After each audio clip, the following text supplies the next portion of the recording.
ॐ वक्रतुण्ड महाकाय कोटिसूर्यसमप्रभ निर्विघ्नं कुरु मे देव सर्वकार्येषु सर्वदा। ॐ यत्कृपालवमात्रेण मूको भवति पंडितः वेदशास्त्र शरीरां तां वाणी वीणाकरां भजे। योगेन चित्तस्य पदेन वाचां मलं शरीरस्य तु वैद्यकेन योपाकरोत्तं प्रवरं मुनीनां पतञ्जलिं प्राञ्जलिरानतोऽस्मि। ॐ पूर्णमदः पूर्णमिदं पूर्णात् पूर्णमुदच्यते पूर्णस्य पूर्णमादाय पूर्णमेवावशिष्यते। ॐ शान्ति शान्ति शांति।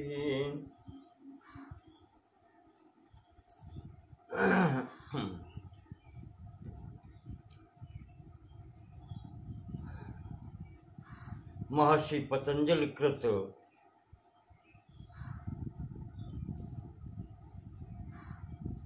योग दर्शन के कैवल्य पाद के अंतर्गत कल के प्रसंग में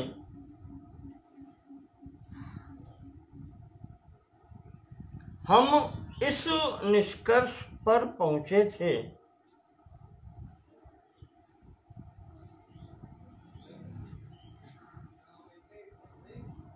कि चित्त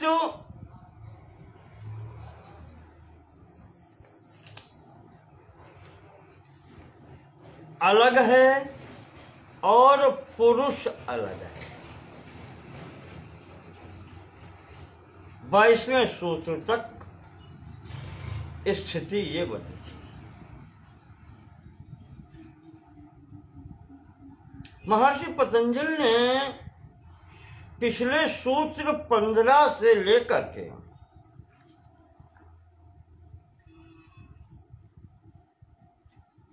15वें सूत्र से लेकर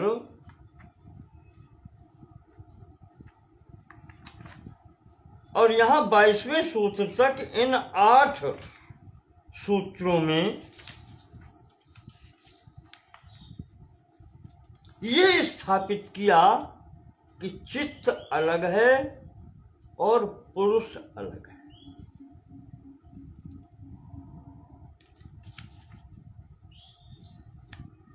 पंद्रहवें सूत्र में कहा था वस्तु साम्ये चित्त भेदात् तयोर विभक्तः पंथा।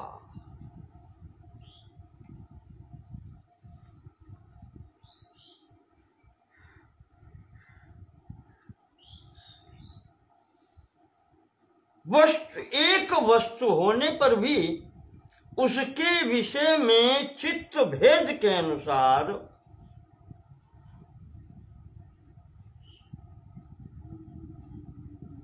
विभिन्न धारणाएं होती हैं। सोचने के अलग अलग मार्ग होते हैं। विभक्तः पंथा।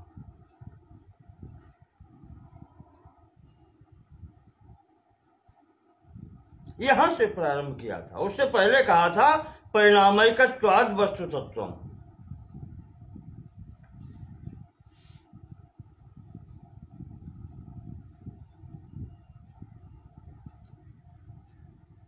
कार्य और कारण में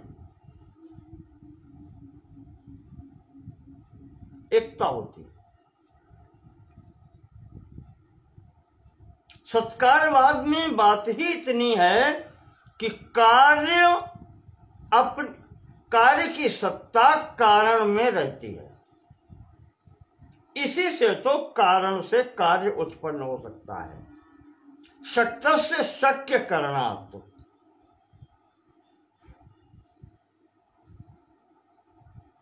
ये उसका सिद्धांत है।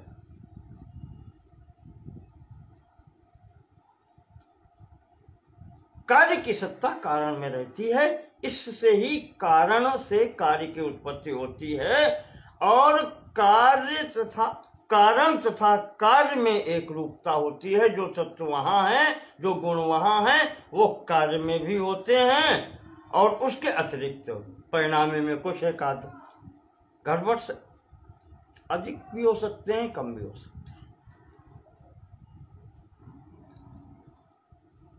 वस्तु तत्व एक ही है। त्रिगुणात्मिका माया है, तो उसका प्रथम व्यक्त जो है, अव्यक्त से जब व्यक्त होता है, वो भी त्रिगुणात्मक है। ये यहां से प्रारंभ करके और 22वें सूत्र में महर्षि ने कहा कि चितेह अप्रतिसंक्रमाया तदाकारापत्तौ स्वबुद्धि संवेदना।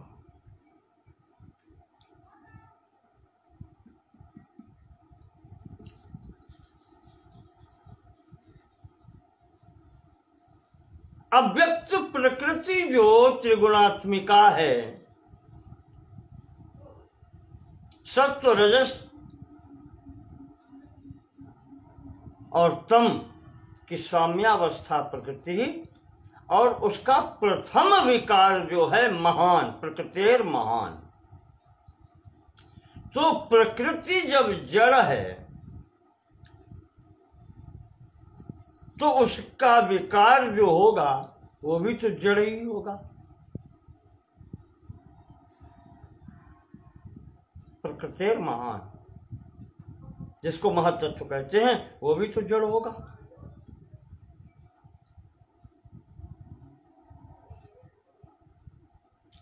चितेह अप्रतिसंक्रमा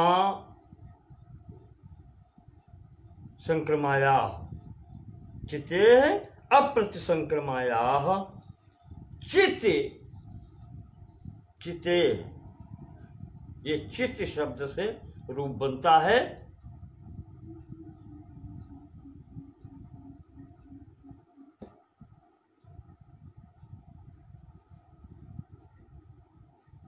उसका स्वरूप है अप्रतिसंक्रमाया, उसमें संक्रमण नहीं होता, उसमें कोई परिणमन नहीं होता, वो अपरिणामी है।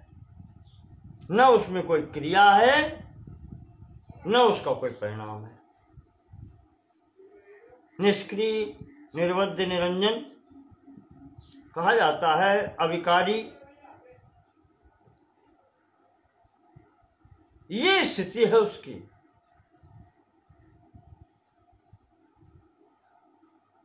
तो जब चितेह अप्रतिसंक्रमाया तदाकारापत्तौ, जब वो महत् पर उसका प्रकाश पड़ता है, वेदांत में इसको कहते हैं प्रतिबिंब, उसमें जब बनता है, और यहां कहते हैं इसका प्रकाश पड़ता है, तदाकारापत्तौ, चित्त यानी जो चेतनता है, चैतन्य है, जो पुरुष है, वो उस महत् तत्व का आकार ग्रहण कर लेता है, तभी वो चित्त होता है, और तभी वो सचैतन्यम एव वर्तते। वो तत्व, वो महत् तत्व, उसी को चित्त कहते हैं। जब उस पर पुरुष का प्रतिबिंब पड़ता है, या उसकी छाया पड़ती है, या उसका संसर्ग होता है, तब वो चैतन्य तत्व की भांति भासता है, और तब वो ज्ञान ग्रहण करने योग्य होता है। उसको चित्त तभी कहते हैं जब उसमें चिति हो, सचैतन्य चित्ता। अन्यथा त्रिगुण मई माया की जो अव्यक्त है, माया नहीं कहें अव्यक्त कहें, यहाँ सांख्य दर्शन है, अव्यक्त जो त्रिगुण साम्यावस्था है उससे जब व्यक्त होता है, गुणों की विषम अवस्था जब होती है, तो जो प्रथम विकृति है वो है महान, प्रकृतेर महान। तो वो भी अव्यक्त से व्यक्त हो गई है, पर गुण सब वही है। न वो ज्ञान ग्रहण कर सकता है, न वो उसमें लेने देने की शक्ति उसमें, वो भी जड़ है। चैतन्यम एव भासते, कब? जब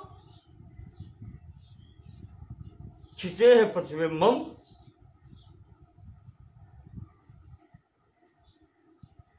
क्या कहें उसको, चित्त के प्रतिबिंब के साथ होता है।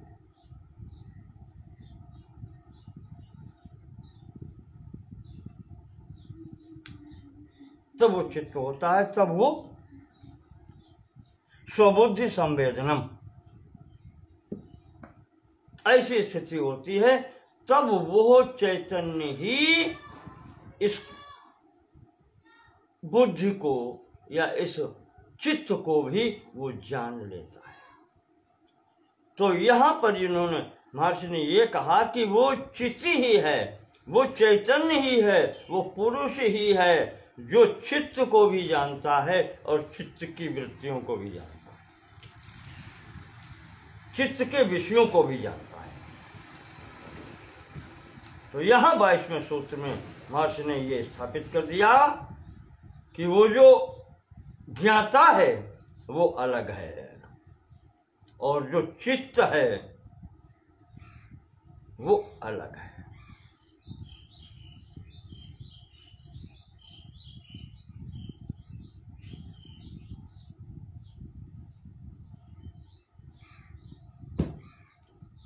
इस प्रकार से स्थापित करके महर्षि आगे कहते हैं, दृष्ट दृश्योपरक्तम चित्तम सर्वार्थम। 23वां सूत्र।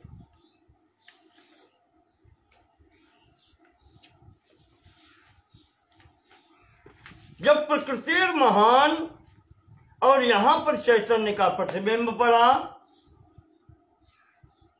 तो चैतन्यम एव भासते चित्ता, चैतन्य के समान ये व्यवहार करने लगता है चित्त। तो महर्षि 23वें सूत्र में कहते हैं कि दृष्टु दृश्योपरक्तम चित्तम सर्वार्थम। ये जो चित्त है जिसमें दृष्टा भी है और दृश्य भी है। दृश्य क्या है? प्रकृति का प्रथम विकार, महत्तत्व,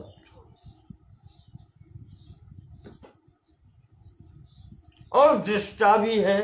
सचैतन्यम एव वर्तते, तो सचैतन्यता जो है ये चैतन्यता दृष्टा की है।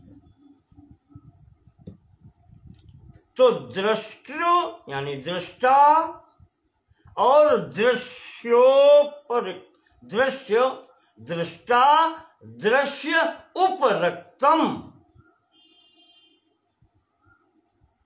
ये जो चित्त है उसमें दृष्टा भी है और दृश्य भी है। उपरक्तम दोनों मिले हुए हैं, मिश्रित है। उपराग जो पीछे कहा था वही उपरक्तम, अर्थात दृष्टा के द्वारा आवृत ये दृश्य वो चित्त है।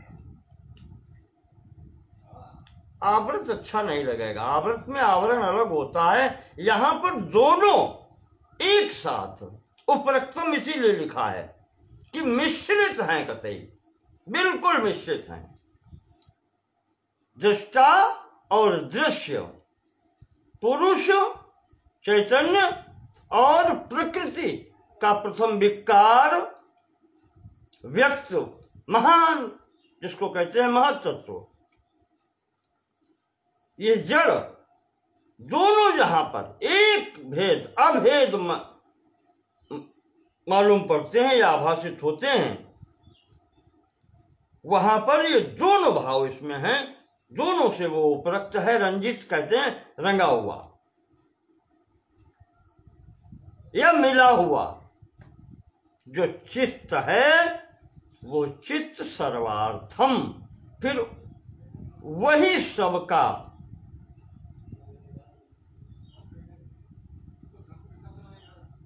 सर्वार्थम, सभी अर्थों वाला, अर्थ मतलब प्रयोजन वाला। अब उसमें जो भी प्रयोजन है, चाहे आकार हो, चाहे भाव हो, जो भी है, समस्त सृष्टि प्रपंच यही से तो है। प्रकृतिर महान, बस उत्पत्ति स्थल तो यही है, ये उपरक्त तो होना ही, दृष्टा और दृष्टिका उपरक्त तो होना ही, संसर्ग होना ही सृष्टि का कारण है, आदि हेतु है। अब इससे ही आगे संपूर्ण सृष्टि और प्रपंच होना है, तो सर्वार्थम यही सब कुछ करने वाला है।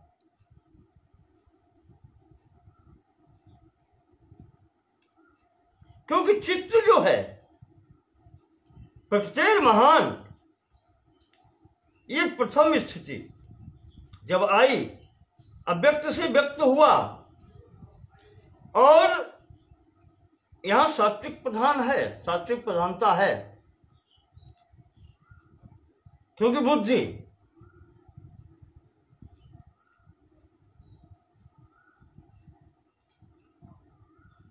रजो प्रधाना से, मन और तमो प्रधाना से आगे अहंकार आदि, तो ये तो सब मिलाकर के महान महातत्व में ही हैं।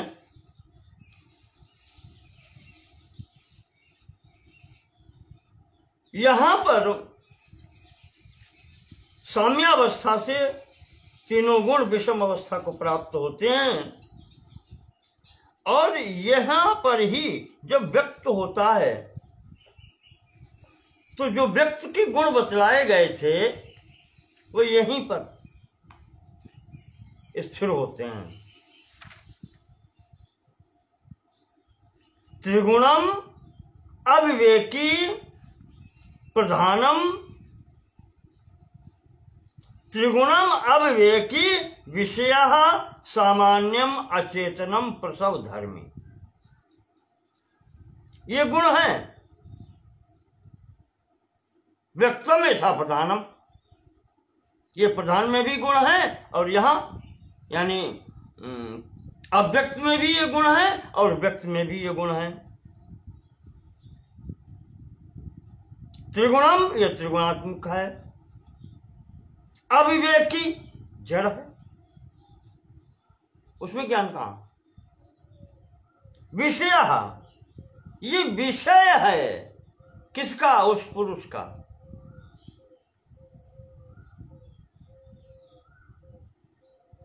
सामान्यम, सामान्य है,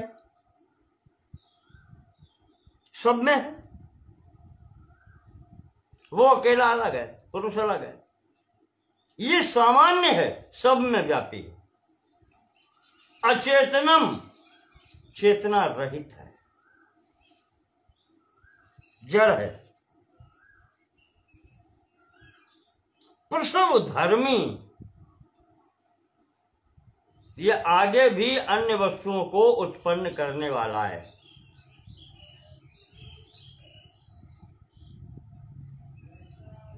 ये व्यक्त की स्थितियां हैं, यही मूल प्रकृति की भी स्थितियां हैं, और ये महातत्व में भी आगे हैं। व्यक्तम यथा प्रधानम, व्यक्त में भी यही है जैसे प्रधान में थी, जो अव्यक्त प्रकृति में थी। वो यहां भी हैं।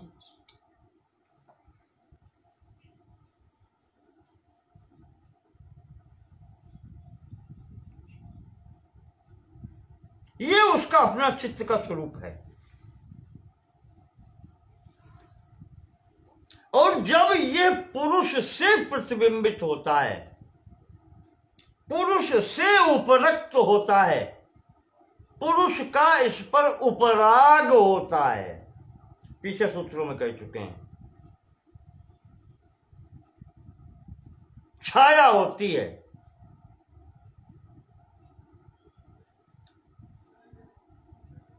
तब ये चित्त कहा जाता है।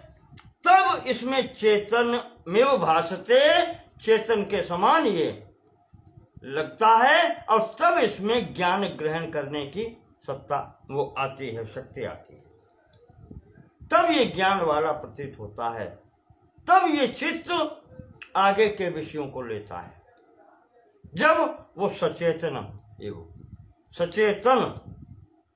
हो जाता है। तब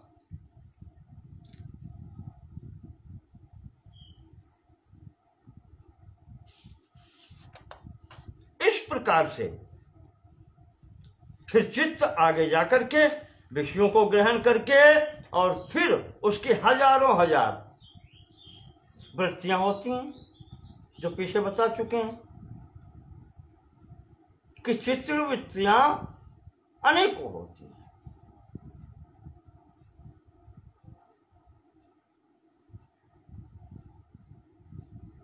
सैकड़ों हजारों चित्त वृत्तियां हैं, विषयानुसार, विषय भेद के अनुसार।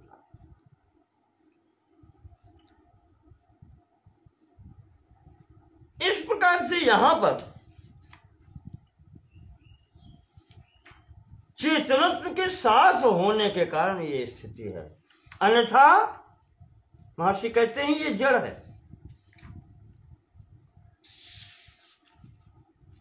तो यहां तक ये बता दिया कि दोनों अलग हैं, चेतन तत्व अलग है, और ये जड़ तत्व जो प्रकृति का विकार है, मूल प्रकृति के विकार हैं, ये प्रथम विकार जब चित्त है, और इससे आगे फिर इसके विकार हैं, तो सब उसी प्रकार से हैं। तो वो सब कहना चाहिए कि प्रकृति और उसके विकार और उसके ही कार्य हैं सब आगे, वो अलग है और चेतन अलग है। तद संख्येय वासनाभिश्चित्रमपि परार्थम संगत्य कारित्वात्। वाह,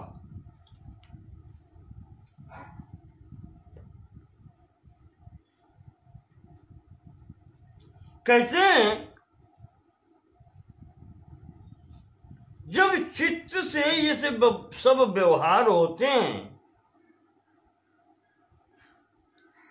और क्यों होते हैं? जब चेतन उसके साथ में है, चेतन से उपरक्त चित्त है, तब उससे वृत्तियां होती हैं, उससे सब वासनाएं होती हैं, कर्म होते हैं, कर्म फल की वासनाएं, ये सब संस्कार उसी चित्त में होते हैं।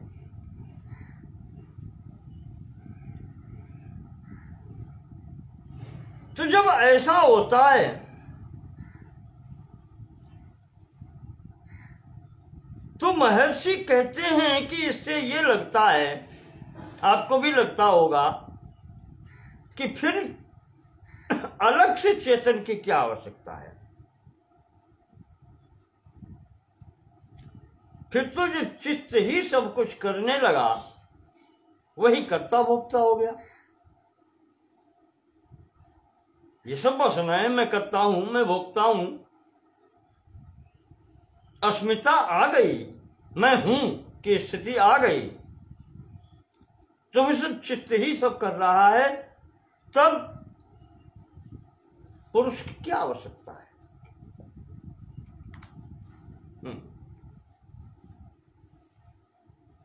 वही उत्तर यहां है जो सांख्य दर्शन में दिया गया है।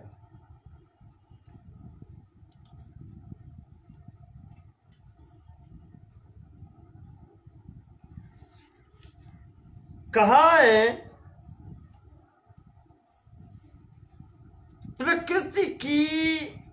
प्रकृति और पुरुष का संसर्ग जो है उसकी क्या आवश्यकता है। कहा पुरुष को भोग और मोक्ष दिलाने के लिए प्रकृति ये समस्त कार्य करती है।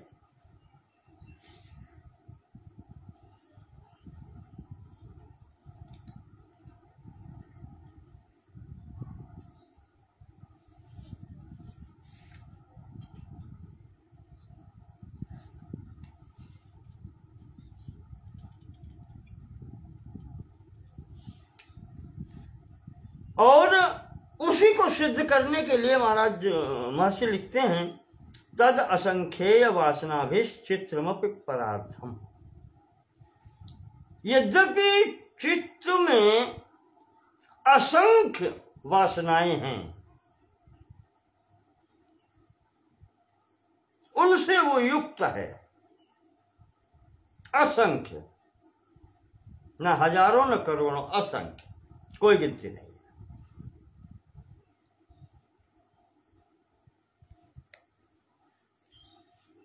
सब कुछ उसमें है, सब रिकॉर्ड है। फिर भी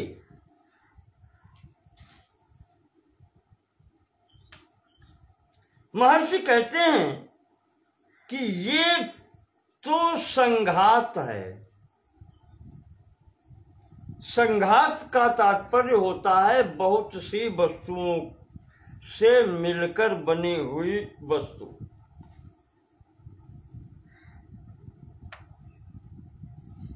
जैसे मैं चौकी पर बैठा हूं, लकड़ी की है,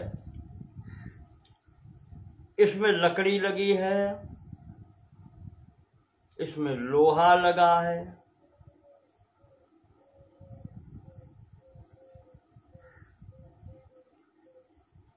इसको रंगा गया है, पेंट है।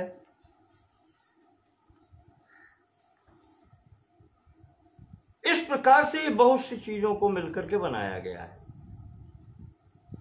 और सांख्य दर्शन का मूल सिद्धांत जहां पर ये सब आया है,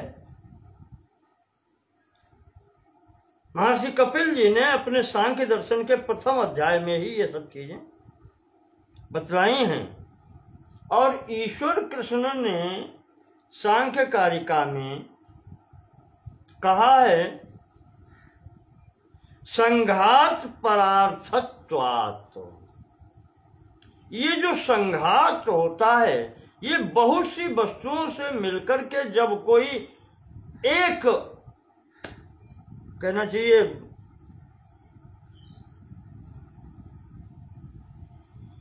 आकृति बनती है या एक वस्तु बनती है,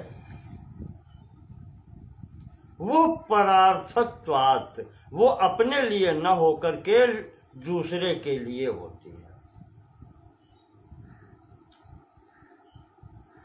जैसे आपको उदाहरण दिया चौकी का या तख्त का, कुर्सी का, जो भी आप समझें, लकड़ी, लोहा इत्यादि जितने भी कई वस्तुओं का संयोग होकर के वो आसन बनता है बैठने का।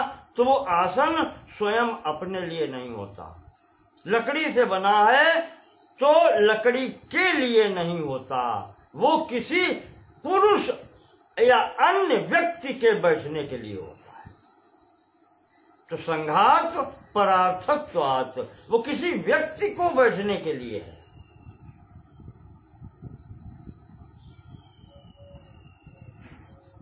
इस कमरे में हम बैठे हैं, मिट्टी, ईंट, सीमेंट, लोहा इत्यादि पदार्थों से मिलकर के ये बना है। तो ये स्वयं के लिए किस काम का है? मिट्टी के काम का है कि ईंट के काम का है कि लोहा जो लगा है उसके काम का है, लकड़ी जो लगी है उसके काम का है, किसके काम का है? किसी के काम का नहीं। ये संघात जो है ये परार्थत्वात्, ये परार्थ के लिए है, मेरे बैठने के लिए है, आपके बैठने के लिए है, दूसरे के लिए। उसमें जो पदार्थ लगे हैं उनके किसी के लिए नहीं है, वो उनका जो संघात हुआ है, एक साथ इकट्ठे हुए हैं मिलकर के, जो बना है, आकृति बनी है, वो दूसरे के लिए है। तो ऐसे ही कहते हैं महर्षि पतंजलि, ये चित्त जो बना है, एक तो त्रिगुणात्मिका अव्यक्त से व्यक्त हुआ है, तो तीनों गुण वो, और चौथा चैतन्य उपरक्त है, सचैतन्य हो गया। तो इसका तात्पर्य फिर ये हो गया कि ये दूसरे के लिए है, चैतन्य हो नहीं गया, सचैतन्य जैसा सचैतन्यमेव वर्तते, लगता है। तो ये संघात जो है त्रिगुणात्मक, ये परार्थ है।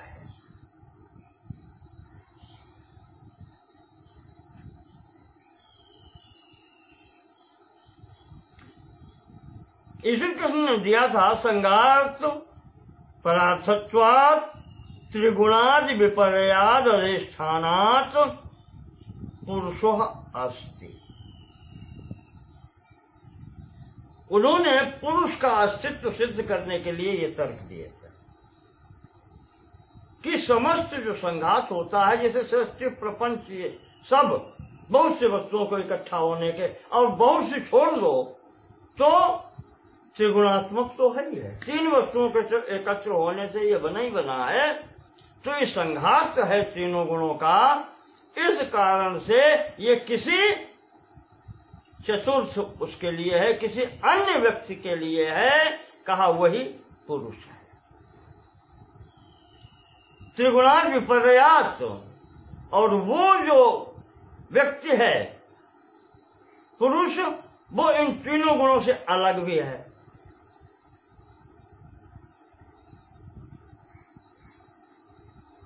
अधिष्ठानात्, वो ही इनका अध्यक्ष है, वो न हो तो ये कुछ हो नहीं सकता। अधिष्ठान भी वही है, अध्यक्षता भी उसी की है, क्योंकि जब तक वो उस प्रथम विकार से उपरक्त नहीं, चैतन्य से उपरक्त नहीं होगा, आगे की सीढ़ी नहीं चलेगी। उपरक्त होने से ही वो अव्यक्त से व्यक्त भी हुआ है, अन्यथा दोनों एक अलग अलग थे।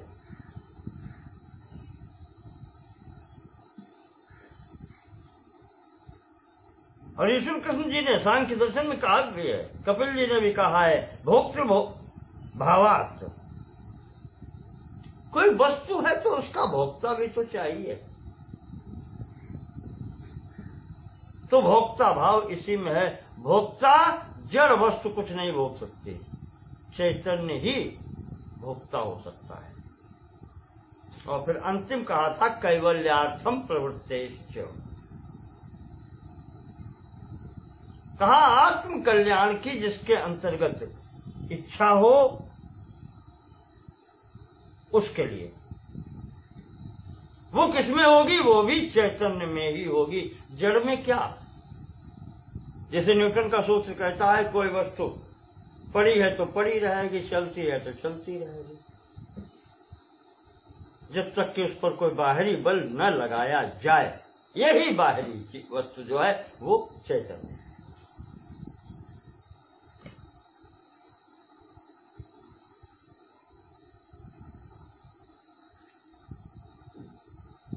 तो वो महर्षि ने कहा संघात परार्थत्वात्, संघात दूसरे के लिए ही होता है। तो ये चित्त रूपी जो प्रथम संघात है, अव्यक्त से जो व्यक्त हुआ है, ये भी दूसरे के लिए है, ये स्वयं के लिए नहीं है। जो पीछे कह के बताया गया है कि चित्त सब जान लेता है, कर लेता है, तो फिर उसकी आवश्यकता क्या है। तो पुरुष के अस्तित्व को सिद्ध करने के लिए, पुष्ट करने के लिए महर्षि ये देते हैं, परार्थम संघात कारित्वा, संगत्य कारित्वा। संगति जो होती है वो परार्थ होती है, दूसरे के लिए होती है। तो चित्त में चाहे जितने बड़े रिकॉर्ड हों, चित्त में चाहे जितने संस्कार पड़े हों, चित्त चाहे सब कुछ जान लिया हो चित्त ने, पर वो ज्ञान वो है अलग, उससे जो अलग है उसके लिए है, वो परार्थ है, वो उसके चित्त के लिए किसी कार्य का नहीं, वो परार्थ ही है। विशेष दर्शिनो 25वां सूत्र, विशेष दर्शिन आत्मभाव भावना विनिवृत्ति।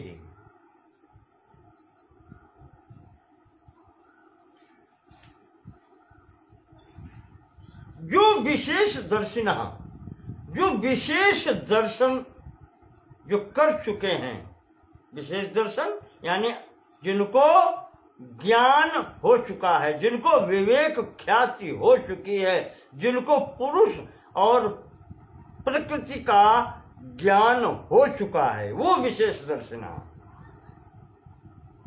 विशेष दर्शी वही कहलाते हैं जिन्होंने जान लिया है जो जानना था। विशेष दर्शी, दृष्टि उनकी ही विशेष होगी, जिनको विवेक हो गया है। निरक्षीरमिव विवेका, कि चैतन्य पुरुष अलग है, अचेतन प्रसव धर्मी ये गुणों वाली ये प्रकृति और उसके विकार ये अलग हैं। ऐसा जो विशेषदर्शी है, आत्म भाव भावना, उसके अंदर जो ये भावना आ जाती है कि यही मैं हूं, किसमें? अव्यक्त से जो व्यक्त हुआ है, उस व्यक्त प्रकृति में जो उसकी भावना आ जाती है, आत्म भाव भावना की यही मैं हूं, उससे विनिवृत्ति, उससे उसकी निवृत्ति हो जाती है। व्यक्त प्रकृति से या अव्यक्त प्रकृति से जो व्यक्त प्रथम विकृति है, उसमें आत्म भावना फिर नहीं रहती कि यही मैं हूं। उस आत्म भावना से निवृत्ति हो जाती है, वो अलग हो जाता है, वो जानता है कि यह अलग है और मैं अलग हूं। ये है विशेष दर्शिना, जिसको चैतन्य के रूप में ज्ञान हो गया है और अचैतन्य का भी ज्ञान हो गया है। उसकी दृष्टि में फिर पुरुष अलग हो जाता है और प्रकृति अलग हो जाती है, और उसमें जो प्रथम विकृति में आत्म भावना आ गई थी, जिसको कहते हैं अस्मिता, वो अस्मिता समाप्त हो जाती है। अस्मिता समाप्त होने से चैतन्य पुरुष अलग हो जाता है और जड़ वस्तु अलग भासने लगती है दोनों को। तो उसकी आत्म भाव की भावना जो है उसमें से समाप्त हो जाती है।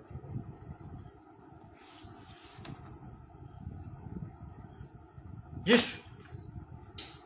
योगी की जिस दृष्टा की दृष्टि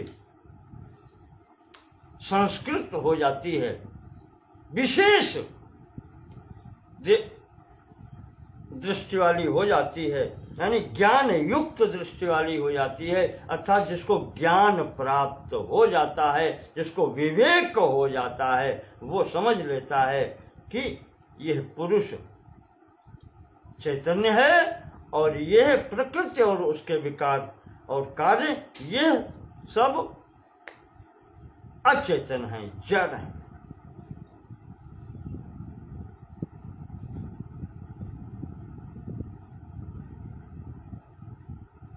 तदा विवेक निम्नम कैवल्य प्राग्भारम चित्तम। इस प्रकार से जब उसको ज्ञान हो जाता है, विवेक निम्नम, वो व्यक्ति विवेक की ओर चल देता है। निम्न मतलब ढलान। जो विशेष दृष्टि प्राप्त हो जाती है, अर्थात विवेक ख्याति हो जाती है, विवेक हो जाता है कि चैतन्य अलग है, जड़ अलग है, तो वो उसके मार्ग पर जब वो चल देता है ज्ञान के मार्ग पर, तब कैवल्य प्राग भारम चित्तम, तब उसका जो चित्त की अवस्था है वो कैवल्यावस्था से पूर्व के, कैवल्यम प्राग, कैवल्यावस्था से प्रथम की स्थिति उसके हो जाती है।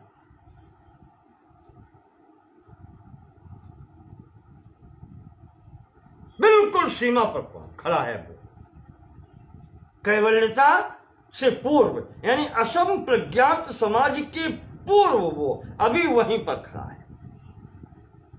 देखें आप, संप्रज्ञात से असम प्रज्ञात के बीच में कितनी बातें अभी चल रही।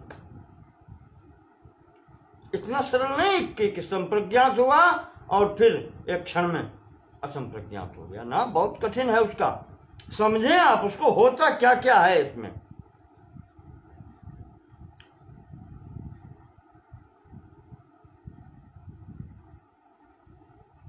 विशेष दर्शिना आत्मभाव भावना विनिवृत्ति, जो विवेकी पुरुष है, जिसको विवेक प्राप्त हो गया, आज जिसको विशेष दृष्टि प्राप्त हो गई है,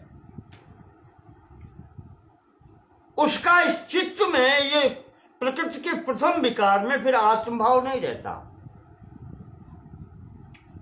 और उसके बाद में जब ये नहीं रहता तो चित्त में, अब जब ये विवेक हो ही जाता है तो वो फिर ज्ञान मार्ग से होकर के जो कैवल्य स्थिति है बिल्कुल उसके किनारे पहुंच जाता है। कैवल्य प्राग भावम चित्तम, वो चित्त फिर कैवल्य से पूर्व क्षण की स्थिति में पहुंच जाता है। देखिए आप, यहां तक पहुंचते पहुंचते भी क्या होता है, तच्छिद्रेषु, फिर भी इस अवस्था में भी, यानी संप्रज्ञात समाधि हो गई, असम प्रज्ञात के दरवाजे पर खड़े हैं, और फिर भी तच्छिद्रेषु, उसमें छिद्र हो सकते हैं।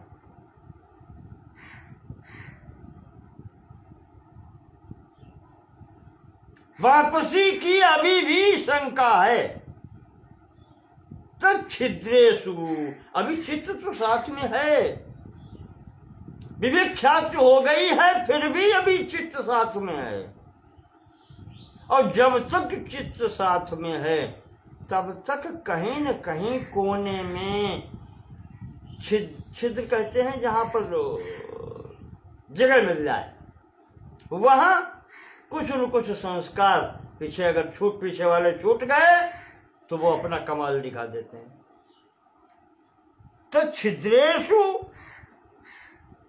प्रत्यंतराणि, उनके बीच बीच में अगर कुछ है, संस्कारेभ्यः,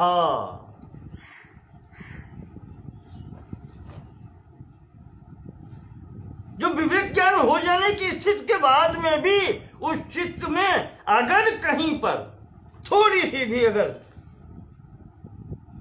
गड़बड़ी हुई तो जो दूसरी प्रत्यय अंतराणी, जो दूसरे पुराने संस्कार अभी पड़े हुए हैं, वे जागृत होने लगते हैं।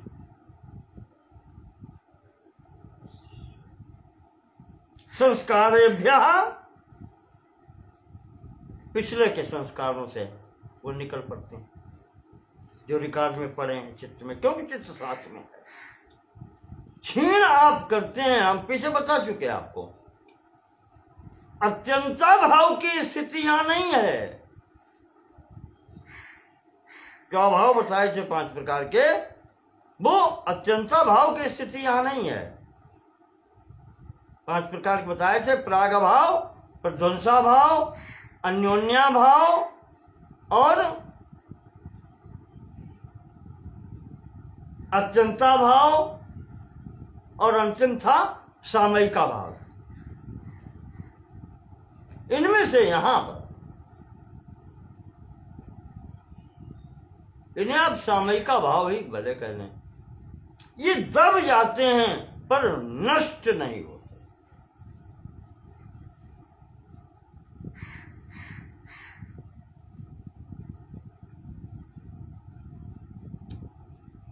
तो कहते हैं कि तच्छिद्रेषु प्रत्ययांतराणि संस्कारेभ्यः, यही संस्कार जो पीछे बताए थे, जिनको व्युत्थान कहा था, सर्वार्थम, चित्त जब सब जगह भागता है तो वो जितने भी संस्कार पड़े हुए हैं, वो व्युत्थान की स्थिति बताई थी।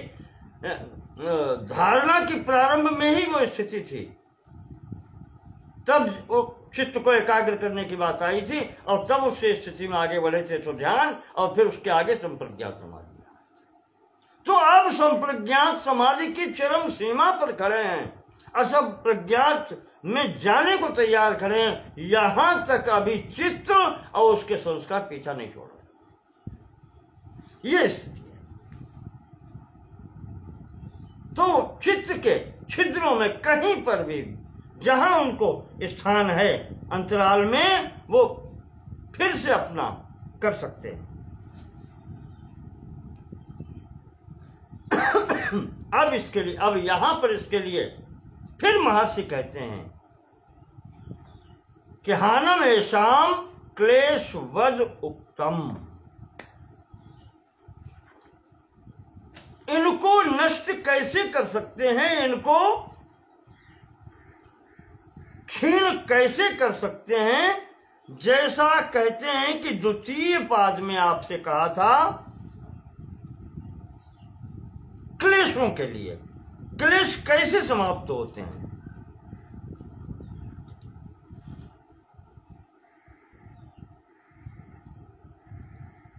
साधन पाद में द्वितीय में सूत्र 10वां और 11वां था।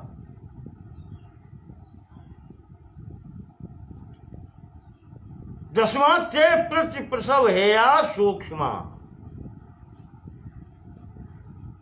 जो क्लेश हैं उनको लीन, प्रतिप्रसव हेया, प्रतिप्रसव से जो हेय हैं, जो क्लेश जिनको समापन करना है, वो उल्टी दिशा में उनको लीन करो। प्रतिप्रसव यानी विपरीत दिशा में, प्रसव से विपरीत लय स्थिति में जाने के लिए। तो वहां पर जो गिनाए थे 5 क्लेश, अविद्या, अस्मिता, राग, द्वेष, अभिनिवेश, तो इनको प्रति उल्टी दिशा में, अभिनिवेश को द्वेष में, द्वेष को राग में, राग को अस्मिता में, अस्मिता को अविद्या में लीन करते हुए चले जाओ। प्रतिप्रसव हेया। और 11वां कहा था ध्यान हेयास तद्वृत्तिया, और उनकी जो वृत्तियां हैं फिर उनका ध्यान के द्वारा नाश करो। ध्यान क्या? प्रत्येक तानता ध्यानम, निरंतर अभ्यास से एक तारता बनी रहे, यही ध्यान है। तो इस प्रकार से उनको क्लेशों को नष्ट करने को बताया था। वही महर्षि यहाँ कह रहे हैं कि हानम येषाम क्लेश वद उत्तम, येषाम हानम, ये जो यहाँ पर संस्कार बताए हैं चित्त में, कभी कभी जागृत हो सकते हैं, तो कहा इनका भी, इनका हान या इनको क्षीण कैसे करें, इनको नष्ट कैसे करें, तो जैसे क्लेशों के लिए कहा था उसी प्रकार से करें।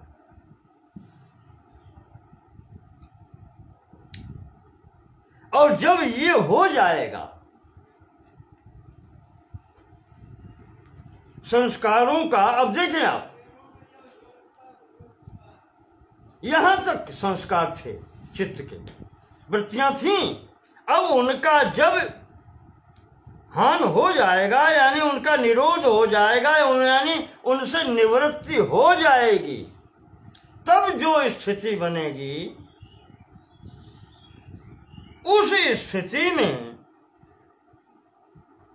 प्रसंख्यानेऽप्यकुशीदस्य, दो शब्द यहां है, प्रसंख्यान और कुशीद।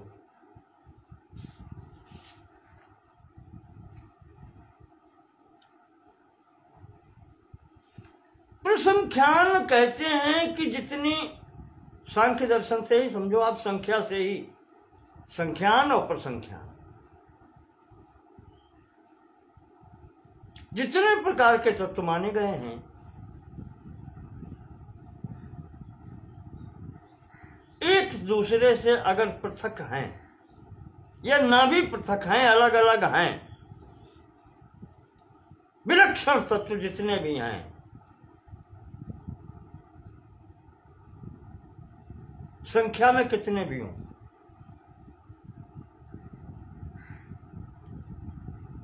उनका अलग अलग ज्ञान प्राप्त कर लेना ही प्रसंख्यान कहा जाता है।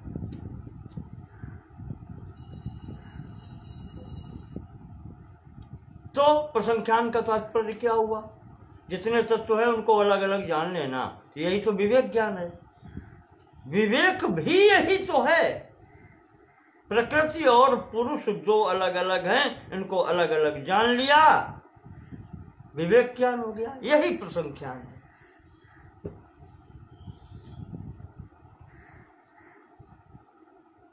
प्रसंख्यानेऽप्यकुशीदस्य, प्रसंख्याने अपि अकुशीदस्य।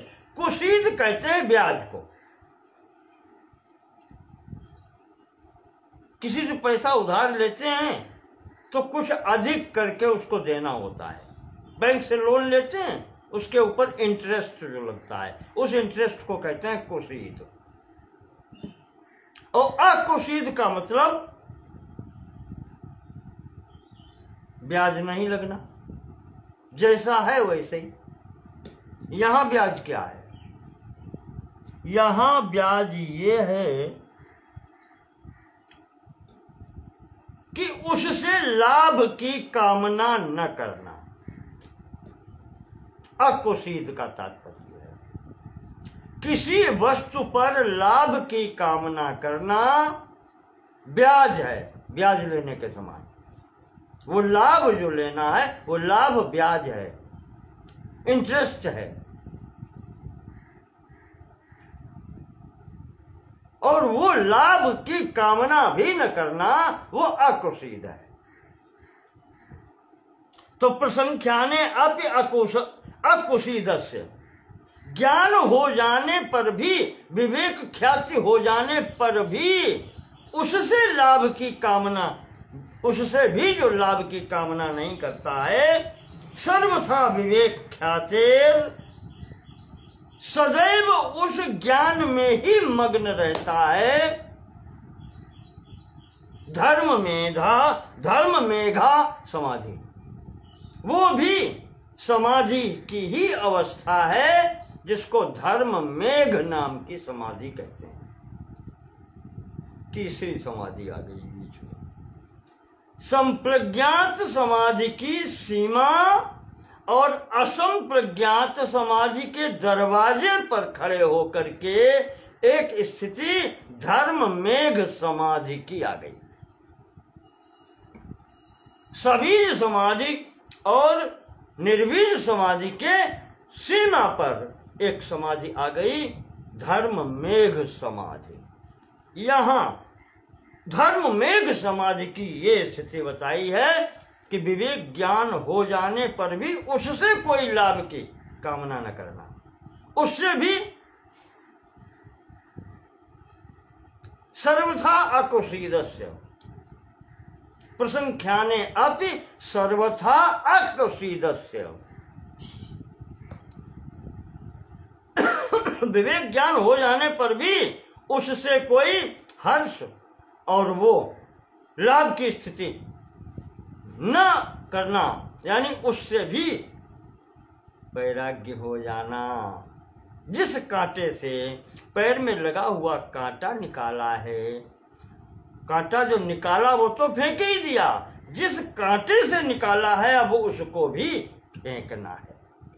विवेक ख्याति के द्वारा संपूर्ण कांटे दूर हो गए, प्रकृति पुरुष का ज्ञान हो गया, तब अब वो जो शेष हाथ वाला कांटा है जिससे ये सब हुआ है उसको भी हटाना है। उसमें भी लाभ की स्थिति नहीं देखनी कि इसको डाल लो जेब में दोबारा काम देगा, ना, फेंको उसको भी। येन त्यजसी तत्यजो, जिसके द्वारा ये सब छोड़ा है वो छोड़ना भी छोड़ दीजिए। तब जो स्थिति बनती है धर्म मेघा समाधि। धर्म मेघ इसलिए कहा है कि इस समय वो जो कुछ भी करता है इस स्थिति में वो सब धर्म ही होता है। जो कुछ भी वो करता है सब धर्म है। इस स्थिति में धर्म की ही वर्षा होती है, इसलिए इस स्थिति को धर्म मेघ समाधि कहा गया है।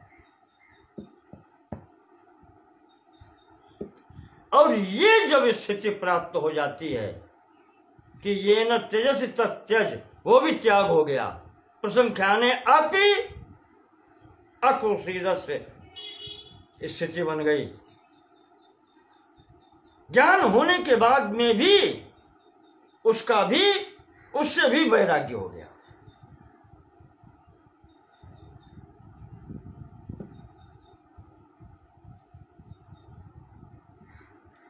उस स्थिति में धर्मेक समाधि और धर्मेक समाज की ही स्थिति यह है, ततः क्लेश कर्म निवृत्ति।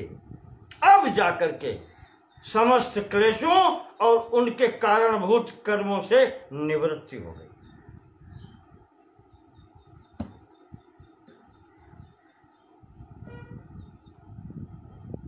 धर्मेक समाज में पहुंचते पहुंचते यहां पर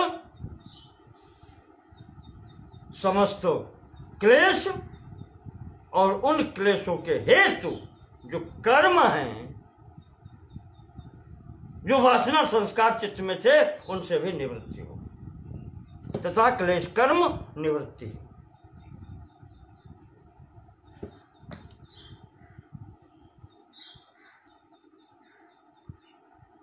और जब क्लेश और उनके हेतु दोनों से निवृत्ति हो गई, तब फिर क्या होता है? तब सर्वावरण मलापेतस्य, अब संपूर्ण आवरण हट गए। आवरण और मल, आवरण भी हट गए और मैल भी समाप्त हो गया। अब निर्मल कौन? वो योगी जो साधक है, निर्मल हो गया। तदा सर्वावरण, सब प्रकार से आवरणों से मुक्त हो गया। मल अपेतस्य, मलापेतस्य मल अपेतस्य, उसके समस्त मैल छूट गए। मैल क्या है? यही वासनाएं चित्त की।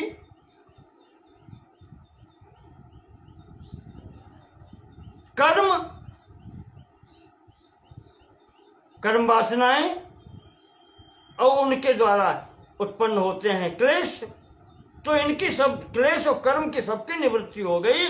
तो उसके ऊपर जो भी आवरण थे वो भी अलग हो गया, वो केवल अकेला रह गया चैतन्य तत्व के रूप में।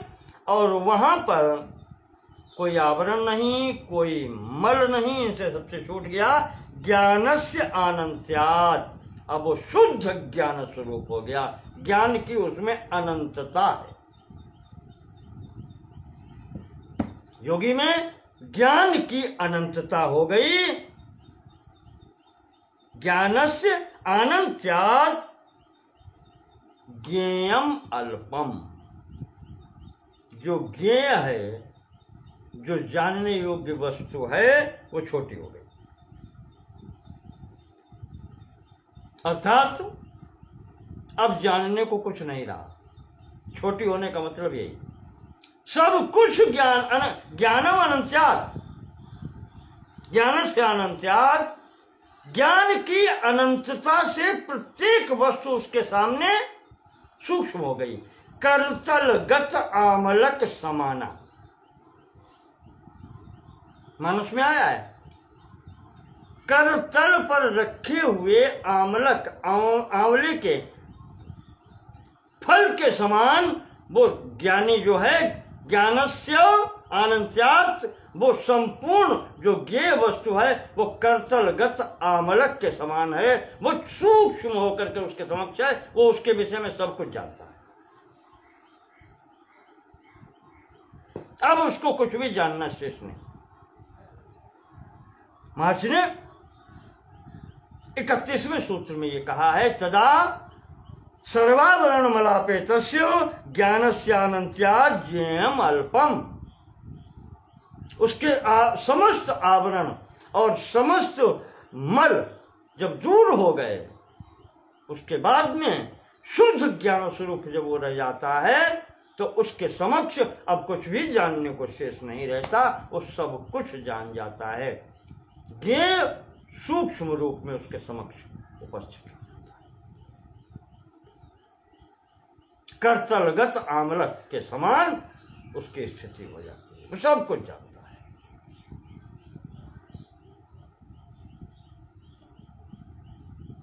संसार उसकी दृष्टि में फिर कुछ रह नहीं जाता।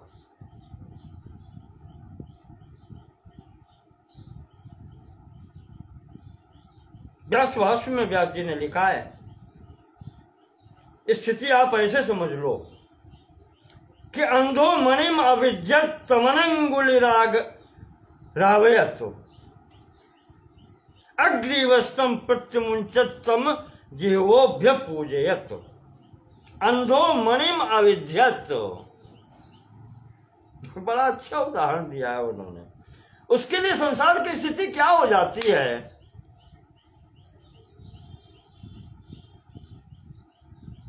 जो विवेकी हो गया, जो योगी है, इस स्थिति में पहुंच गया, धर्म में एक समाधि की स्थिति उसकी हो गई, समस्त आवरण मल दूर हो गए, वो जान लेता है प्रकृति और प्रकृति के कार्य ये सब अलग हैं, मैं अलग हूं, तो उसकी स्थिति ये हो जाती है, संसार को किस दृष्टि से देखता है? तो ऐसे देखता है जैसे व्यास जी उदाहरण देते हैं, अंधो मणिम अविद्यत। जैसे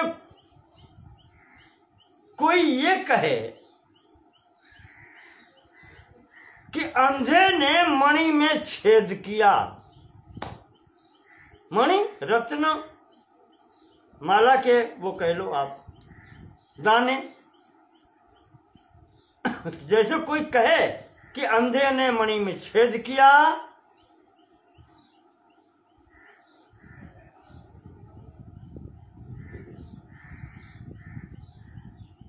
तम अनंगुली रावयत,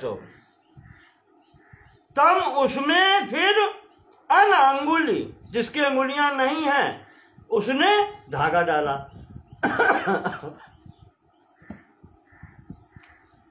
और ऐसे माला बनाई गई। अग्रीवस्तम प्रत्यमुंचत, और बिना ग्रीवा वाले व्यक्ति के गले में ये माला डाल दी गई, और जिसको देख करके तम अजिह्वोभ्य पूजयत, उसको देख करके बिना जिह्वा वाला, बिना जीभ वाला व्यक्ति प्रशंसा करता है। ऐसी स्थिति वो संसार को देख करके जान लेता है। इसमें क्या विशेष बात है? कहा ये सब असंभव है, ये कुछ होता ही नहीं है। आकाश पुष्पवत, जैसे आकाश में पुष्प की कल्पना, वृक्ष की कल्पना आकाश में, कुछ होता ही नहीं। बंध्यापुत्र शशृंग के समान, ये कुछ है ही नहीं। अंधा मणि में छेद कैसे करेगा? असंभव। जिसकी उंगलियां नहीं है वो धागा कैसे पिरोएगा? असंभव। जिसकी ग्रीवा ही नहीं है माला पहनेगा कहाँ, असंभव। और जिसकी जीभ ही नहीं है, जिह्वा नहीं है, वो दूसरे के लिए शब्दों का प्रयोग भी क्या करेगा, ये भी असंभव। ये सब कुछ असंभव है, अर्थात इनकी कोई स्थिति नहीं है। वो जो योगी है, धर्म में समाधि के स्तर में जो पहुंच गया है, उसके लिए संसार समस्त समाप्त हो जाता है, उसकी स्थिति ही नहीं है।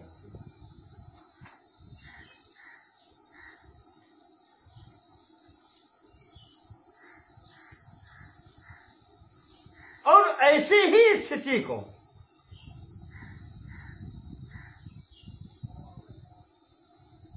स्थिति जो प्राप्त होती है, तब महर्षि कहते हैं कि ततः कृतार्थानाम, इस प्रकार से जो कृतार्थ हो गया है योगी, परिणाम क्रम समाप्तिर गुणानाम, उसके लिए गुणों के परिणमन के क्रम की समाप्ति हो जाती है।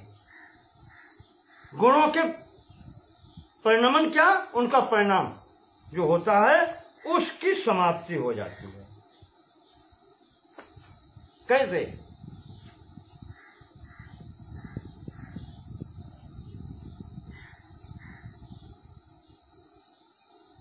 ये पीछे बता ही दिया कि आवरण बल समाप्त हो गए तो जो कुछ जानना था सब कुछ जान लिया उसने।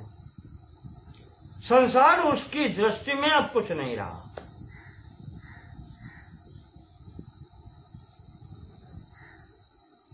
तो जब इस प्रकार से वो कृतार्थ हो गया, यही तो करना था, यही करना है, इस स्थिति को पहुंचना है। तो जब इस प्रकार से वो योगी कृतार्थ हो गया, तो जो गुणों का परिणाम हो रहा था, अव्यक्त से व्यक्त, अर्थात प्रकृतिर महान, महतो अहंकारा, अहंकारात पंचतन्मात्रा, ये जो क्रम चल रहा था ये समाप्त हो गया। यही परिणाम क्रम है।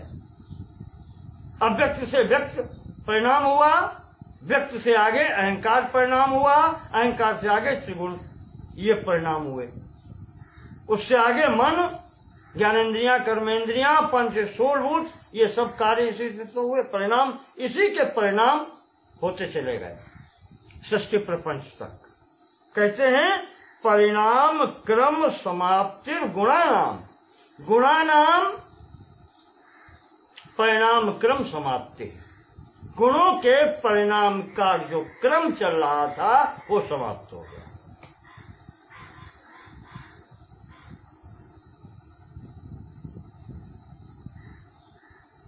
क्यों? जो उसका कार्य था प्रकृति का भोग देना या अपवर्ग देना, ये कैवल्य स्थिति ही अपवर्ग कहलाती है। जहां पर योगी अकेला चैतन्य तत्व अकेला होता है, वो सब जान लेता है मेरे अतिरिक्त और सब ये प्रपंच है, ये अपवर्ग स्थिति होती है। जब तक नहीं जानता, चित्त के उसमें चलता रहता है, तब तक उसको भोग प्राप्त होते हैं। जात्यायुर्भोगा ये प्राप्त होते हैं प्रकृति के द्वारा ही।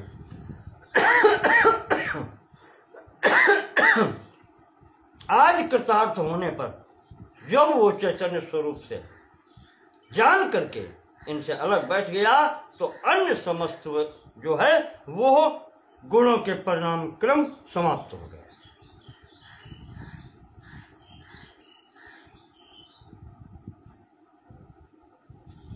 इसी को सांख्य दर्शन में ईश्वर कृष्ण ने लिखा है, रंगस्य दर्शयित्वा निवर्तते नर्तकी यथा नृत्यात्। जैसे नर्तकी रंगमंच पर अपना नृत्य दिखलाती है,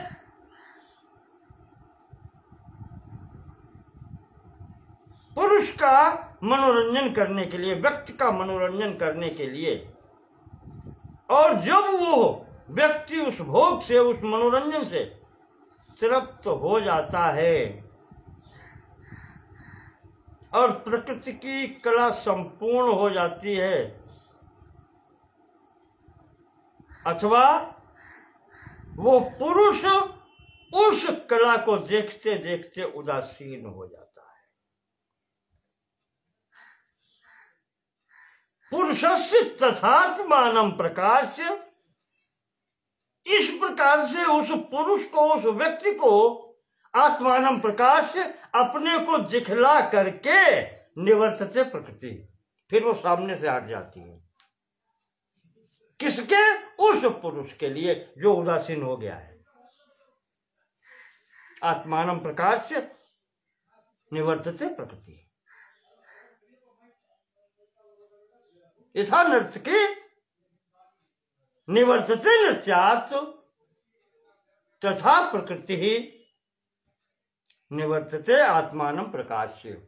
ठीक उसी प्रकार से वो सामने से हट जाती है, नष्ट नहीं होती, अत्यंता भाव नहीं होता, वो उस योगी की दृष्टि से हट जाती है, अन्य के लिए चलता रहता है।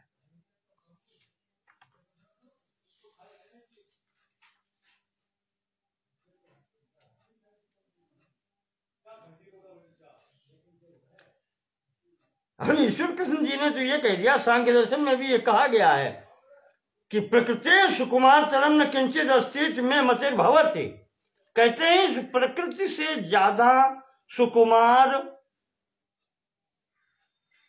मेरे विचार से और कोई नहीं है। सुकुमार का उन्होंने अर्थ लिया है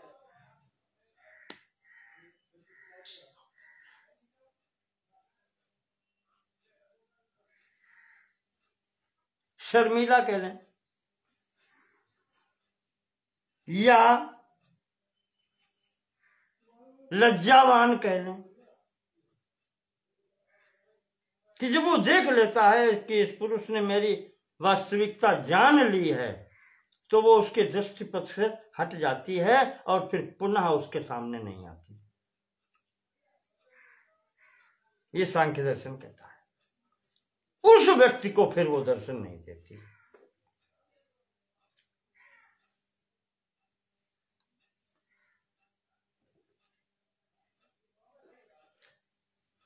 पुनर्न दर्शनम उपाय पुरुषस्य, फिर वो उस पुरुष के दृष्टि मार्ग में नहीं आते।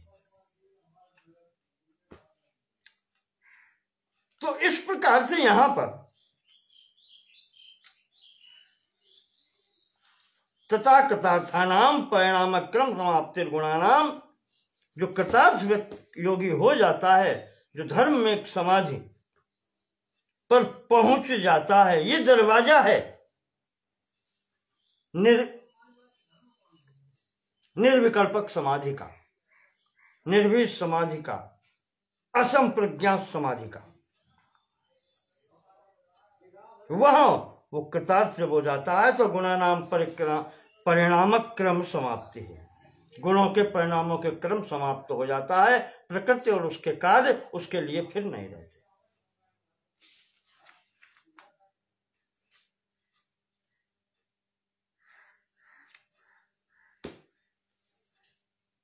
आगे महर्षि कहते हैं क्षण प्रतियोगी परिणामापरांत निर्ग्राह्या क्रम।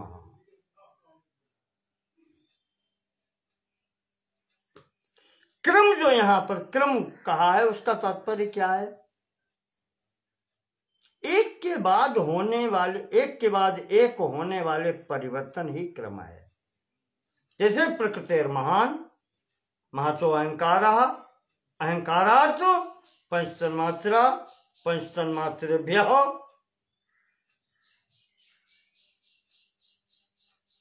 इंद्रिया, एकादश इंद्रिया मन सहित, और तन्मात्रेभ्यः स्थूल पंच होता। ये सांख्य का क्रम है। और तत्पश्चात सृष्टि प्रपंच।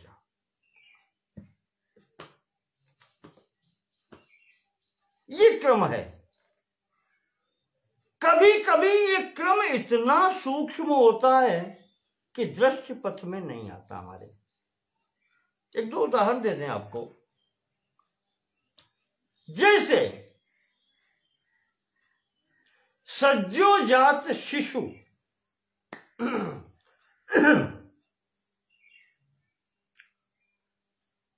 तुरंत का उत्पन्न होने हुआ बच्चा शिशु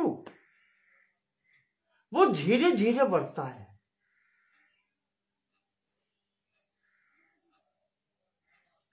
पर कितना बढ़ता है और कैसा बढ़ता है, कैसे बढ़ता है, ये हमारी दृष्टि पथ में नहीं आता।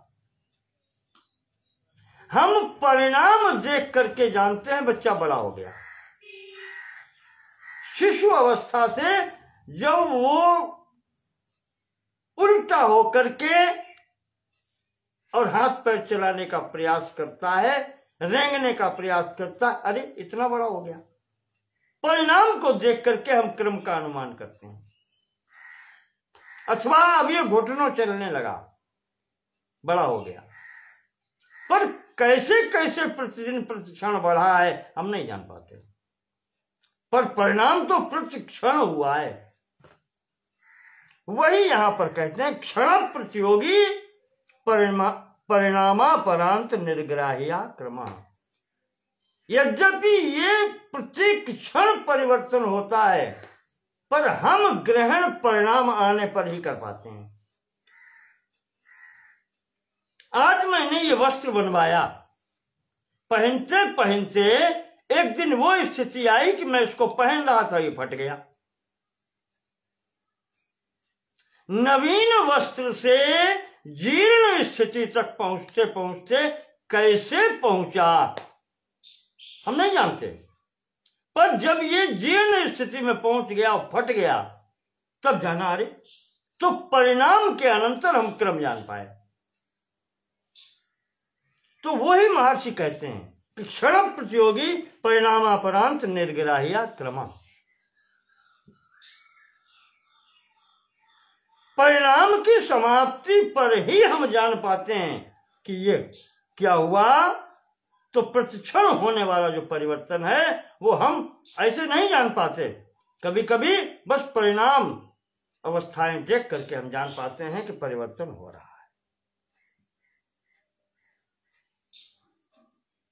तीनों स्थितियों में ये होता है।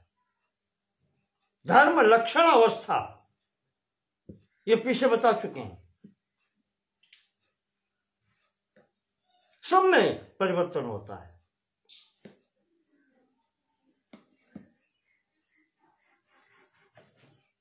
अब शंका है, यही अध्यापक की विशेष बात है कि अगला क्या प्रश्न करेगा वक्ता को पता होना चाहिए। कहा ये परिणामी है,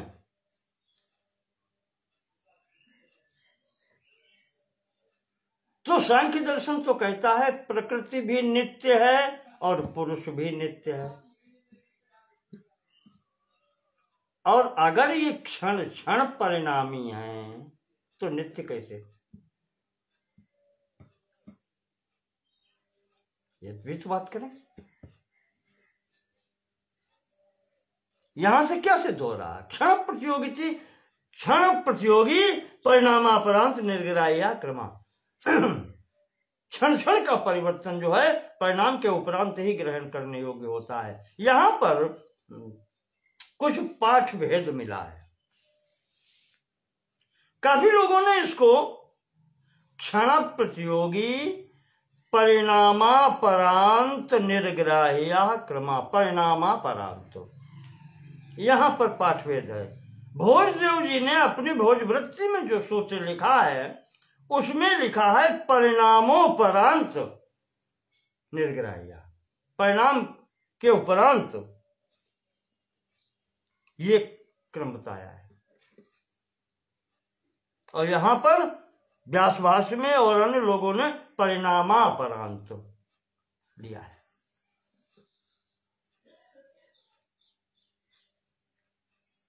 तात्पर्य ऐसे ही है कि हाँ बताया कि नित्य दो चीजें बताई गई हैं, और जब ये इस प्रकार से क्रमिक परिवर्तन होता चलता है तो ये फिर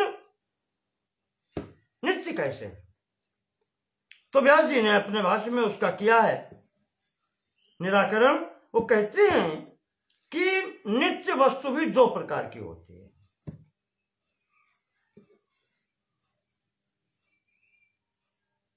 नित्यता जो गुण है वो भी दो प्रकार का होता है। क्या? एक होता है कूटस्थ नित्यता। कूटस्थ नित्यता का मतलब जैसे ये पुरुष चैतन्य आत्मा जो भी कहने इसको, ये कूटस्थ नित्यता है। इसमें कोई परिवर्तन नहीं होता, जैसा था वैसा है और वैसे रहेगा।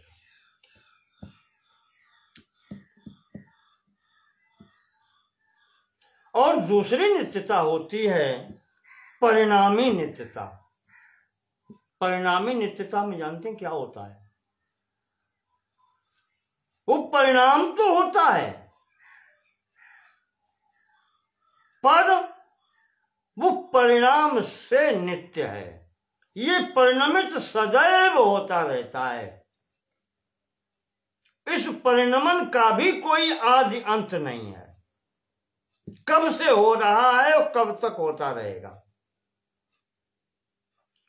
अव्यक्त प्रकृति से व्यक्त प्रकृति महत्व, और उससे अहंकार, अहंकार से पंच तन्मात्रा, पंच तन्मात्रा से मन सहित एकादश इंद्रियां, और पंच तन्मात्राओं से ही स्थूलभूत, और उससे आगे फिर ये सृष्टि प्रपंच, और फिर इसका विपरीत क्रम जिसको लय या प्रलय कहते हैं।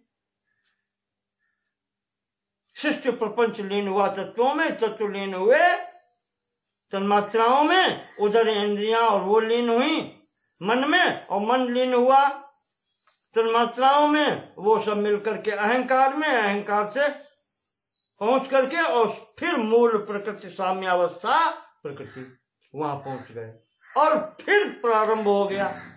तो क्रम और विपरीत क्रम ये सदैव चलता रहता है। इसको कहते हैं परिणामी नित्यता।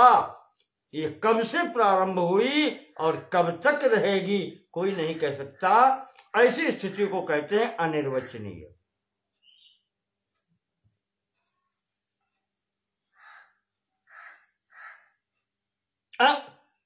स्पष्टीकरण व्यास जी ने दिए हैं। इसी स्थिति को अनिर्वचनीय कह सकते हैं कि जो कह ही नहीं सकते कब से प्रारंभ हुआ कब तक चलेगा। इसीलिए इसको भी नित्य कहा है। ये परिणाम से नित्य है, चलता भी रहता है। ये परिणमनशीलता नित्य है, ये परिणामी नित्यता है, ये प्रकृति में है, और कूटस्थ नित्यता जो है वो पुरुष में है।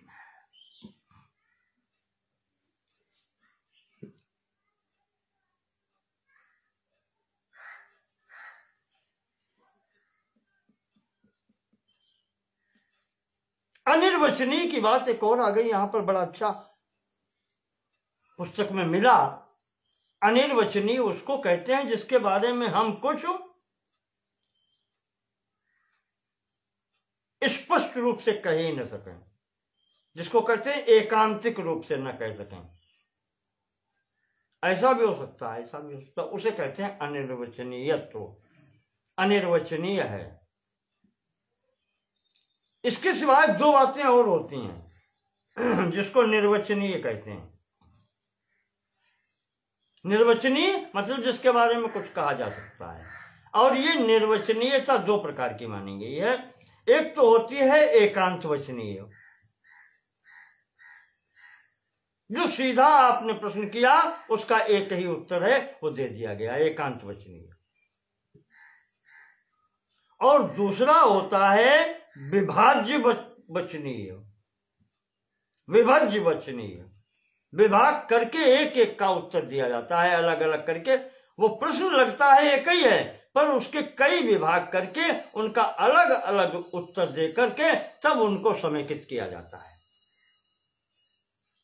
तो एकांत वचनीय एक लाइन में उत्तर, और विभाज्य वचनीय अलग अलग विभाग करके उनका उत्तर, और तीसरी स्थिति है अनिर्वचनीय, जो इसमें न पहले कुछ कह सकते न बीच में न बाद में।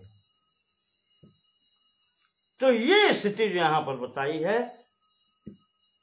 प्रकृति के विषय में, कब से है कहां तक रहेगी, इसका उत्तर नहीं दे सकते, इसलिए ये नित्य, इसको परिणामी नित्य कहा गया है।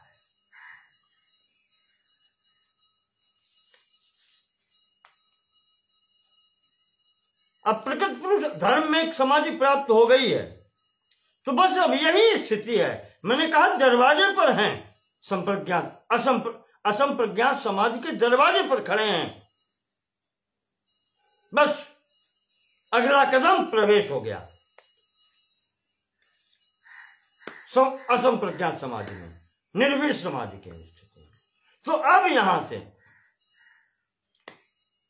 अंतिम जो सूत्र है महर्षि पतंजलि के इस ग्रंथ का और इस चतुर्थ पाद का, जिसको कैवल्य पाद कहते हैं, उसमें महर्षि कहते हैं कि बस यही स्थिति चाहिए। पुरुषार्थ शून्यानाम गुणानाम प्रतिप्रसवः कैवल्यम।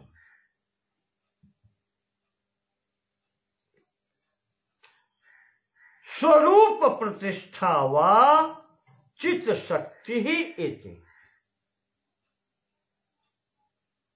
इति अंतिम सूत्र है। इस स्थिति में धर्म में एक समाधि के बस अब कदम अंदर है। असंप्रज्ञात समाधि में क्या होता है, पुरुषार्थ शून्यानाम गुणानाम प्रतिप्रसवः, गुणों का जब प्रतिप्रसव हो गया, त्रिगुणात्मिका सृष्टि जब उसके समक्ष से प्रतिप्रसव यानी लीन हो गई, उल्टे क्रम में चल दी। सृष्टि पंचभूतों में, पंचभूत सूक्ष्म भूतों में, सूक्ष्म भूत अहंकार में, अहंकार महातत्व में, और महातत्व त्रिगुणात्मिका मूल प्रकृति में। तो ये गुणानाम प्रतिप्रसव, ये गुणों का प्रतिप्रसव हो गया, गुण गुणों में लीन हो गए। पुरुषार्थ शून्यानाम, अब उनका कोई भी कार्य नहीं रहा। वो पुरुष के अर्थ के, उनसे पुरुष के अर्थ की समाप्ति हो गई, उनका पुरुष से अब कोई लेना देना नहीं रह गया। पुरुषार्थ शून्यानाम, इसी अवस्था को कहते हैं कैवल्यम। प्रकृति और प्रकृति के कार्य सब मूल प्रकृति में लीन हो गए। अब पुरुष का भी उससे कोई प्रयोजन नहीं रह गया, वो समक्ष से हट गई। बस इसी अवस्था को कैवल्य अवस्था कहते हैं। और महर्षि कहते हैं स्वरूप प्रतिष्ठा वा, यही स्वरूप अपने रूप की प्रतिष्ठा हो गई, केवल स्वरूप रह गया। इसी कारण इसको कैवल्य कहते हैं। स्वरूप के अतिरिक्त अब और कुछ नहीं है, अर्थात स्वरूप प्रतिष्ठा व अथवा चित्त शक्ति ही, वो जो चित्त शक्ति है, वो चैतन्य शक्ति जो है, वो अकेली रह गई। इस अवस्था को कहते हैं कैवल्य, इसको कहते हैं मोक्ष।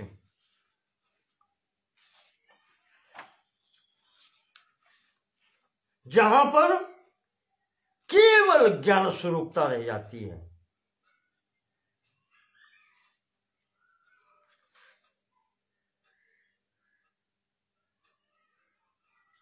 कैवल्य का तात्पर्य वही है कि केवल जो चैतन्य तत्व है उसका रह जाना, और किसी के साथ उसका संबंध न रहना।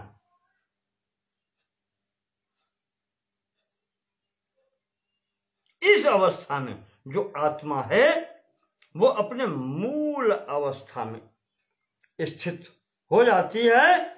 ये जितने भी आवरण हैं, उपाधियां हैं, इन सब से छूट करके समस्त मल जितने इसके ऊपर ये आवरण चढ़े थे, ये सब को अलग करके वो निर्मल रूप से यहां पर स्थित हो जाते हैं।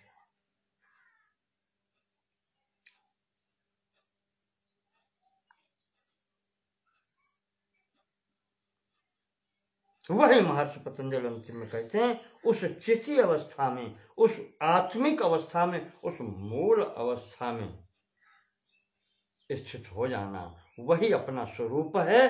अपने स्वरूप में ही स्थित हो जाना, यही कैवल्य है, यही मोक्ष है। तात्पर्य यह है कि इस चेतन तत्व को छोड़ करके शेष जो कुछ भी यहां पर है वो सब इससे अतिरिक्त जड़ पदार्थ है। संघात पदार्थत्वात्, ये कुछ अपने लिए नहीं, ये दूसरे के लिए है, भोग्य पदार्थ है।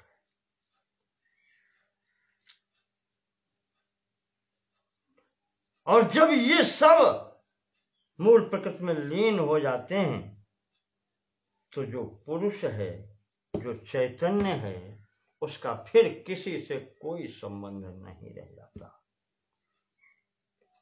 इनसे संबंध विच्छेद हो जाना ही, प्रकृति से संबंध विच्छेद हो जाना ही उस पुरुष का कैवल्य है। और इस कैवल्य को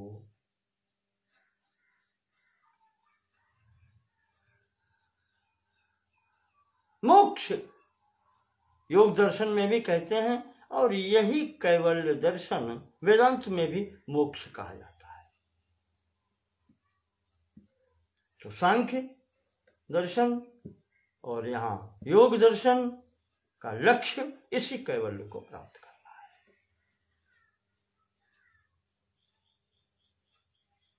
और आदि शंकराचार्य जी तो कहते हैं कि स्वस्वरूपानुसंधानम भक्ति रीत्य विधीयते। विवेक चूड़ामणि में कहा है, अपने स्वरूप का अनुसंधान कर लेना, यही भक्ति। तो ज्ञान की चरम अवस्था भी भक्ति है, और भक्ति की चरम अवस्था भी ज्ञान है।